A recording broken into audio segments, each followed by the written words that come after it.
So this is the practical Y1 purification of acetanilide by crystallization. An organic molecule is this.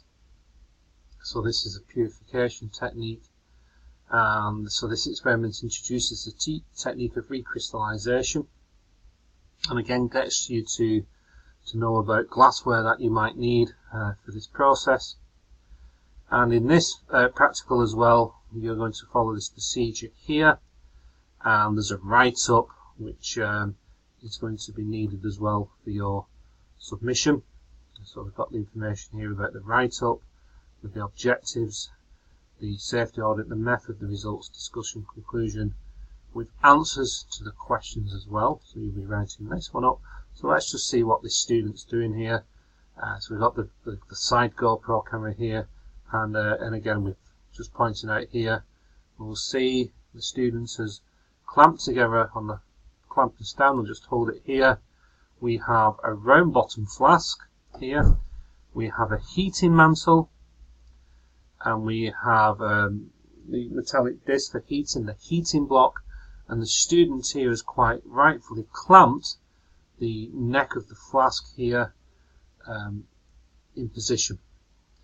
We have as well a condenser, a glass condenser, where the pipe will lead in to water at the bottom, and then there's an outlet from water at the top which will go down to the sink. Now this student here is working on an open bench, but depending upon their size and the availability of fume hoods, this of course can and probably should indeed be the case go into a fume hood. We'll just see what the student's doing. So the the impure organic is in his hand, and again either via a 3dp, a 2dp or a 4dp balance. So the student's placed the weighing boat onto here, turning the balance here, and we're going to now see the student take around about 2 grams of the acetanilide to place into here. So the student is taking the mass out, and whatever mass you write, you should of course record this. So the student is set up, and it says heat with gentle reflux. This says over a flame, but no, we're going to use the hot plate here. And you can see the student now with the solvent in, with his bumping granules. He's taken the bumping granules, he's taken the neck off the flask to put some bumping granules in and transfer in. Could have kept the condenser on and just filter it through the top of the condenser. This student's being careful. A couple of the bumping granules are going in. And we're going to reflux this for about 2 minutes, and then filter the solution while hot under gravity using fluted filter paper in a preheated funnel into a clean boiling tube. So let's just see what the student's doing here. So we're moving him through. The student's going to have a couple of minutes, we would hope, of moving through here. I'll pause.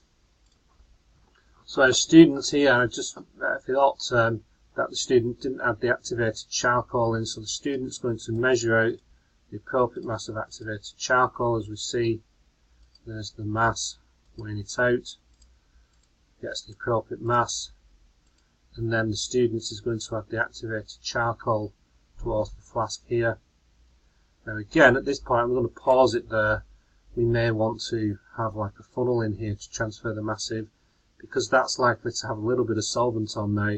Make sure there is no activated charcoal or organic material on the neck of the flask receiving back the condenser. We don't want things to be sticking together, so clean the neck of the flask out. So the activated charcoal is going to go into the flask, as we see. In it goes, and again clean the neck of the flask before putting back together. So our material is refluxing away. Let's play the video. It says filter solution while hot under gravity using fluted filter paper in a preheated funnel. So depending on where it will position in the lab, the student's walking around like in the land of the giants here, walking around towards the funnel, to the oven, taking a glass funnel. Now if that's mega hot, of course you shouldn't be handling that with your hand, a gloved hand. Get an appropriate heat glove or some tongs and to move back towards the lab. Here's a colleague. So yes, Make sure you don't walk around the lab and stab other colleagues or academics with the glassware. And then the student here is taking a clamp and stand. It's going to appropriately place the boiling tube in. When you tighten the boiling tube into the clamp, make sure you don't shatter the boiling tube by doing one ratchet too many. The funnel's going in, good stuff. And then this student is going to flute paper. So let's see how he does this. He halves it. This is a he, by the way. He quarters it. And the student is going to go to an eighth. Looking good here. And then the eighth. What's the student going to do with the eighth? There we go, to the 16th. Likely the student doing this. And the student's opening up the paper. And there you go. That will do. I might just show you a different way of using this fluted paper and fluting it a little bit more. The student places the paper, the filter paper, into the funnel, as we see, and then they're going to filter while hot into this tube, and then cover the boiling tube, allow it to cool, hopefully to get the crystals out. So off it comes. So that should be hot. So if it's hot again, some tongs might be needed, unless you've got asbestos fingers. Here we go, quick pour. There you go. And hopefully we might see the student take a pasteur pipette or glass pipette and rinse out with the minimum amount of solvent here from the methylated spirit, and to transfer in. So I might just say here a minimum amount, maybe 1 to 2 ml of the solvent to transfer the residue of the flask. So we can see here we have a cleaner solvent has moved through, and again we would want everyone in the lab as well to wear spectacles. Again, this is a big thing. We don't want things zooping along and splashing into other workers' eyes. And down here now you should have the filtrate, which of course should take the solvent and hopefully some of the purer organic molecule, the acetanilide. The impure charcoal or the contaminant should stay up here with the charcoal layer. And this here, we would hope, we will follow where you allow it to cool, and then place it into an ice bath to allow the maximum recovery of crystals. So I'm going to fast forward. There's the ice machine. The student gets some ice from the bath. Maybe makes, go back to here, maybe makes a slush bath with some water. I'm going to come back to the bench. Now, rightfully so, let's just move back. That was nice to see. Student placing the solvents, the solvent used in this step, into ice to chill it down to get the minimum temperatures possible. We don't want the crystals that we form to redissolve in the into any solvent. So when we filter it through the Hirsch funnel here, so we'll have another pour. So the student now takes the filter funnel off the glass funnel and the paper. So this should be dealt with waste. So glass funnel and any glassware in the glass bin, and that there should be placed into an appropriate waste bin, and that can be disposed of. The charcoal with the filter paper, I'll allow the student to work on. So here's the tin foil, the alumina foil to go over to the top of the filtrate in the boiling tube. So this will be covered up, as we see, covers it up nicely. Well done there, and places it into the ice bath.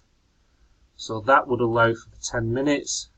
Please don't allow that to wobble over, so make sure you've got enough ice to support that. And I think the student's putting in some salt in here to really get the temperature down. With the salt available, you can form like a salt ice bath to get the temperature down. It's making quite a nice dish of that.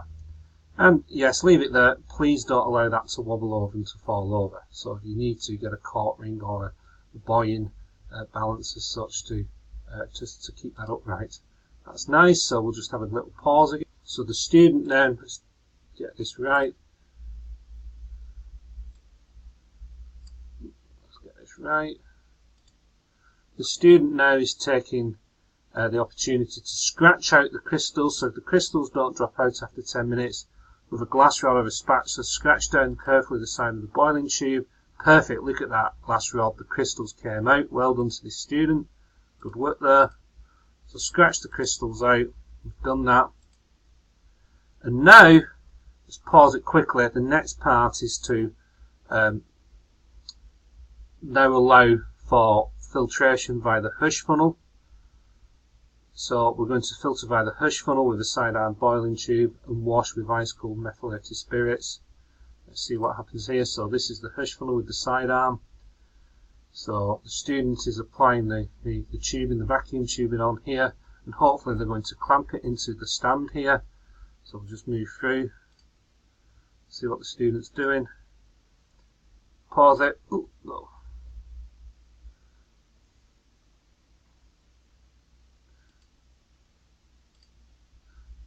Yep, so the students clamped the tubing, the sidearm Hush funnel, and the Hush funnel's gone in with the O-ring, the seal, and now there's a piece of small filter paper with the correct aperture here, and this needs just wetting down with this cold solvent, just a drop or two of it to pack it down under vacuum. There's the vacuum tap to pack it down so that's a sealed layer, and then once that's the case, the student is then going to move through, and we're going to see the crystals here appear. Here's the wonderful technician Sir Marcus Palby walking around, and the students has taken some of the cold methylated spirits, packing it down, packing the filter funnel down, sorry, the filter paper I should say.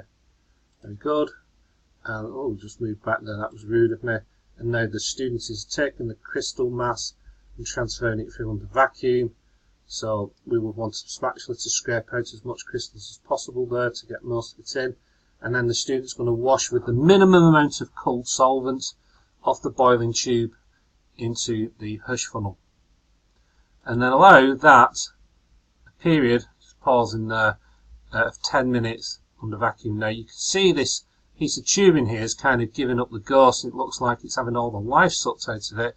Be very careful here that your tubing you use is the correct vacuum tubing and not the tubing for the inner wall tubing for the condensers. So make sure that doesn't give way and suck itself down under vacuum.